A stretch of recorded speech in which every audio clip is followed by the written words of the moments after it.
অনেক জল্পনা কল্পনার ইতি ঘটতে চলেছে অবশেষে, এবং সেই ইতিটা ঘটছে একটা সুখকর পরিবেশের আভাস দিয়ে। বাংলাদেশের জন্য সব থেকে ভালো খবর যেটা হতে চলেছে সেটা হচ্ছে বাংলাদেশের 23তম রাষ্ট্রপতি নির্বাচন যখন আগামী 20 আগস্ট, সেই নির্বাচনকে কেন্দ্র করে ডক্টর ইউনূসের মেটিকুলাস ডিজাইনে আবির্ভূত হওয়ার যত আলোচনা, যত গুঞ্জন, সেই আলোচনা গুঞ্জনের ইতি ঘটেছে বলে বিভিন্ন গণমাধ্যম নিশ্চিত করছে আজকে সন্ধ্যার পরে।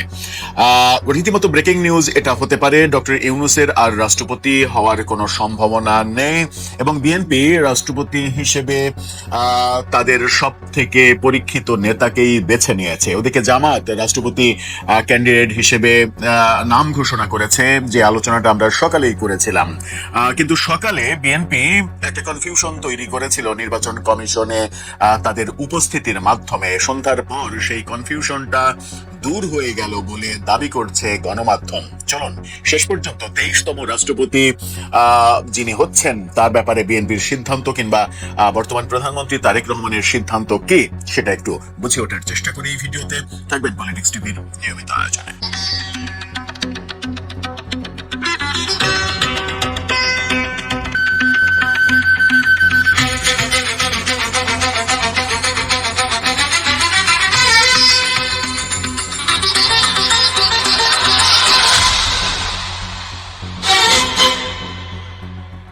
দর্শক, বলছিলাম 23তম রাষ্ট্রপতি নির্বাচন আগামী 20 আগস্ট, এর মধ্যে 13 আগস্ট মনোনয়নপত্র জমা দেওয়ার শেষ দিন। এর মাঝে আজকে দেখেছি জামাত জোট তাদের মনোনীত ব্যক্তির নাম ঘোষণা করেছে। তাদের মনোনীত ব্যক্তি অলি আহমেদ, এলডিপির চেয়ারম্যান অলি আহমেদ, যিনি কদিন আগেই বলেছিলেন যে আমি যদি জামাতে যোগ না দিতাম তাহলে আমি নিশ্চিত রাষ্ট্রপতি হতে পারতাম, অর্থাৎ বিএনপিতে যদি তিনি থাকতেন তাহলে রাষ্ট্রপতি হতে পারতেন, অথবা বিএনপির জোটে যদি তিনি থাকতেন। কিন্তু তিনি ভুলে গেছেন যে বিএনপি ছেড়ে বহুদিন আগেই তিনি নিজের দল এলডিপি তৈরি করেছেন। যাই হোক, নিজেকে নিজেই স্বাধীনতার ঘোষকও দাবি করেছেন তিনি। সেই কাণ্ড কারখানার পরে আজকে জামাত জোট থেকে তাকে রাষ্ট্রপতি মনোনয়ন দেওয়া হলো। মোটামুটি তিনি প্রায় 90টা মতো ভোট তো হয়তো পাবেন, বিরোধী জোটের ভোটগুলো পাবেন। বিএনপির 2/3 সংখ্যাগরিষ্ঠতা রয়েছে, সেই ক্ষেত্রে বিএনপির কোনো সমস্যা নেই। এখানে ভোট প্রয়োজন 350 এমপির ঠিক অর্ধেক, অর্থাৎ 176টা ভোট দরকার। 176টা ভোট হলেই যে কেউ মানে রাষ্ট্রপতি নির্বাচিত হবেন, এটাই বাস্তবতা। সেই ক্ষেত্রে বিএনপি সকালবেলা একটা কনফিউশন তৈরি করেছিল। সেই কনফিউশন নিয়ে গণমাধ্যমে রিপোর্টও হয়েছে। এই রিপোর্টটা দেখে নিন।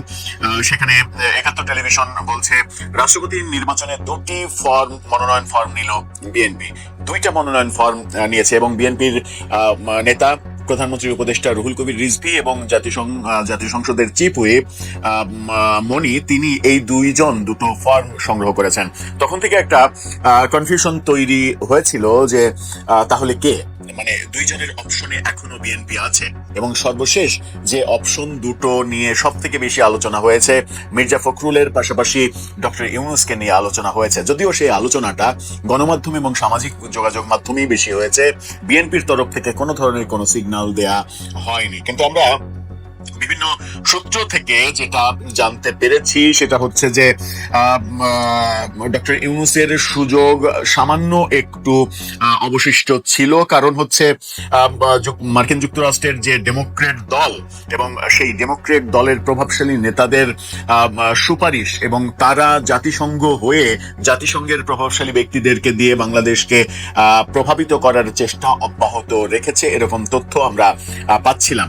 এবং এই তথ্য যখন পাচ্ছিলাম তখন পর্যন্ত মনে হচ্ছিল যে ডক্টর ইউনূস শেষ পর্যন্ত, আমরা যদি 13 তারিখে মনোনয়ন পত্র জমা দেয় বিএনপি, তাহলে শেষ মুহূর্তে গিয়ে ডক্টর ইউনূসের নামে মনোনয়ন পত্র জমা দিলেও অবাক হওয়ার কিছু থাকবে না। কিন্তু আজকে মানে বিএনপি দলীয় একজন মানে বলিষ্ঠ নেতা, যদিও এখন বিএনপির রাজনীতির সঙ্গে অতটা ঘনিষ্ঠভাবে জড়িত নন, এক সময় মানে সাবেক নেতা বিএনপির কদিন আগেই যিনি মারা গেছেন, ইহলোক ছেড়েছেন, বেগম খালেদা জিয়া, সাবেক প্রধানমন্ত্রী, তার রাজনৈতিক সেক্রেটারি না কি যেন একটা খুবই গুরুত্বপূর্ণ পদে ছিলেন মোসাদ্দেক হোসেন ফালু, তার যে টেলিভিশন চ্যানেল এনটিভি নিশ্চিত করছে বিএনপি এবং বিএনপির প্রধান তারেক রহমান এবং বর্তমান সরকারের প্রধান তারেক রহমান তিনি সিদ্ধান্ত নিয়েছেন রাষ্ট্রপতি কে হবেন, এবং সেই সিদ্ধান্ত হচ্ছে মির্জা ফখরুল ইসলাম আলমগীর, তিনি হতে যাচ্ছেন বাংলাদেশের 23তম রাষ্ট্রপতি। এনটিভির এই শিরোনামটা দেখে নিন, রাষ্ট্রপতি পদে মির্জা ফখরুলকে বেছে নিল বিএনপি, অর্থাৎ ডেফিনিট নিউজ দিচ্ছে এনটিভি। এছাড়া আরো একাধিক গণমাধ্যমে এই খবরটা চোখে পড়েছে। এনটিভি বলছে দেশের 23তম রাষ্ট্রপতি হিসেবে নির্বাচনের জন্য বিএনপির মহাসচিব মির্জা ফখরুল ইসলাম আলমগীরকে মনোনয়ন দেওয়ার সিদ্ধান্ত নিয়েছেন দলটির চেয়ারম্যান এবং প্রধানমন্ত্রী তারেক রহমান। বিএনপির এক জ্যেষ্ঠ নেতা এই তথ্য এনটিভিকে নিশ্চিত করেছেন আজকে। বিএনপির একাধিক সূত্র বলছে দলটির নীতি নির্ধারণী পর্যায়ের নেতারা রাষ্ট্রপতি পদে মির্জা ফখরুলকেই চাইছেন। এই ব্যাপারটা, অর্থাৎ মানে নিউজে অনেক কিছু লেখা আছে, অনেক কিছু পড়ার তো প্রয়োজন নেই। প্রধানমন্ত্রী সিদ্ধান্ত নিয়েছেন এবং সেই সিদ্ধান্ত বিএনপির জ্যেষ্ঠ একজন নেতা হয়তো নাম প্রকাশ করেননি তিনি, কিন্তু সেটা এনটিভিকে নিশ্চিত করেছেন যে মির্জা ফখরুলই প্রধানমন্ত্রীর চয়েস এবং তিনি অলরেডি মনোনয়ন দিয়ে দিয়েছেন তার, এবং যে মনোনয়নপত্র তোলা হয়েছে সেই মনোনয়নপত্র তার নামেই জমা দেয়া হবে। এটা একটা ভালো খবর, এটা বাংলাদেশের জন্য গত 6 মাসের মধ্যে অন্যতম একটা ভালো খবর। যতটা না মির্জা ফখরুল ইসলাম আলমগীর তাকে রাষ্ট্রপতি করা হচ্ছে, এটা আমি মনে করি যে বিএনপির মধ্যে, দলের মধ্যে সব থেকে যোগ্যতম ব্যক্তিকেই করা হচ্ছে। বিএনপির দীর্ঘ সময়ে যখন মানে 17 বছর তারেক রহমান নির্বাসিত জীবনযাপন করেছেন, সেই সময় বিএনপিকে মানে একটা দীর্ঘ সময়, সর্বশেষ মহাসচিব হওয়ার পর থেকে দীর্ঘ সময় বিএনপিকে দেশের মধ্যে, দূর দেশ থেকে তারেক রহমান, কিন্তু দেশের মধ্যে যেহেতু খালেদা জিয়া একদিকে জেলে আর একদিকে অসুস্থ, কোনো রাজনৈতিক কর্মকাণ্ড করতে পারছিলেন না, তখন মির্জা ফখরুলই কিন্তু দলটাকে ঐক্যবদ্ধ রেখেছিলেন এবং টিকিয়ে রেখেছিলেন।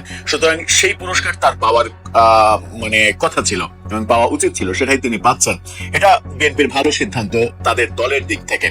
অনেকের সমালোচনা থাকতে পারে মানে মির্জা ফখরুলকে নিয়ে, তার পারিবারিক ব্যাপার নিয়ে অনেক সমালোচনা অনেকে করতে পারেন, সেগুলোতে নিশ্চয়ই বিএনপি কান দেবে না, আর সেগুলো খুব একটা ম্যাটারও করে না।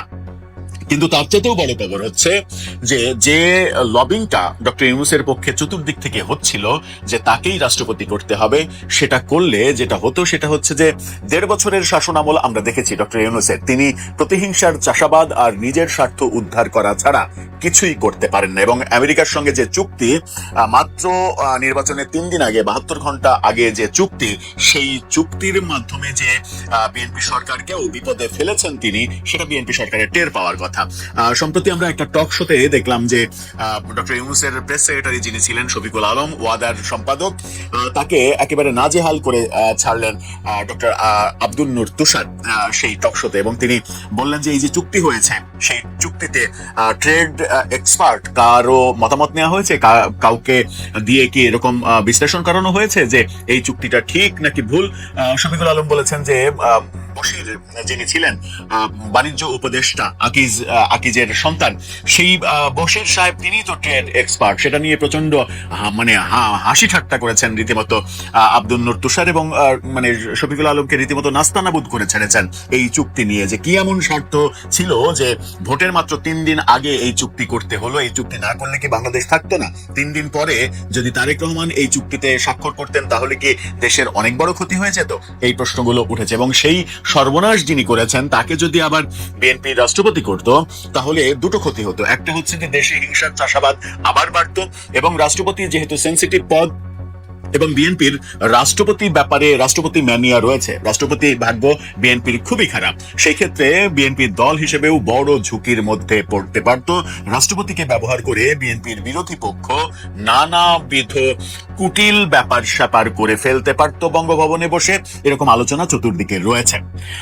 এখন 13 তারিখ পার না হওয়া পর্যন্ত তবুও যত খবরই, যত নিশ্চয়তাই আসুক না কেন, তবুও নিশ্চিত মানে বলাটা খুব কঠিন, কারণ আমরা দেখেছি যে শপথ গ্রহণের মাত্র 3 ঘন্টা আগে, অর্থাৎ এই সরকার যখন শপথ নিল তার 3 ঘন্টা আগে আমরা জানতে পারলাম যে পররাষ্ট্রমন্ত্রী হচ্ছেন ডক্টর ইউনূসের নিরাপত্তা উপদেষ্টা, যেটা কেউ প্রত্যাশা করেনি, কল্পনাও করেনি। সেরকম কিছু যদি ম্যাজিক্যাল